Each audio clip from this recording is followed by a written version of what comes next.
Mtume wa sallam anasema, man ahdatha fi amrina hadha ma laysa minhu fahuwa rad, mtu yoyote ambaye atakayezusha katika dini yetu hii, fi amrina hadha ni hii dini, manake ma laysa minhu, ambaye haikufundishwa ndani ya Qur'ani wala katika sunna ya bwana Mtume, hiyo jambo atarudishiwa yeye mwenyewe.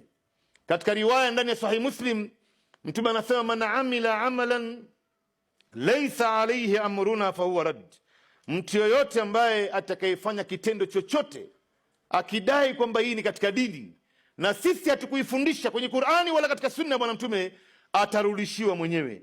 Ndo akasema Abdullah ibn Mas'ud, ittabi'u wala tabtadi'u faqad kufitum, yenu nyinyi ni kufata yale ambayo Mtume alituachia, wala msizushe mengine, kwani tayari mmeshatoshelezwa.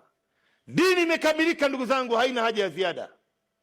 Yale ambayo Mtume alituachia ni nyingi, hatuna haja ya vitu ya bid'a ndugu zangu. Mwenyezi Mungu anasema alipomwambia bwana Mtume alipokuwa katika Jabal Arafa katika hijjatul wada, Mwenyezi Mungu anateremsha wahi, anamwambia Mtume, al-yawma akmaltu lakum dinakum, leo nimewakamilishieni dini yenu. Dini imekamilika ndugu yangu, haina haja ya ziada. Na wallahi vitendo vya sunna ni nyingi, hatuwezi kuzimaliza.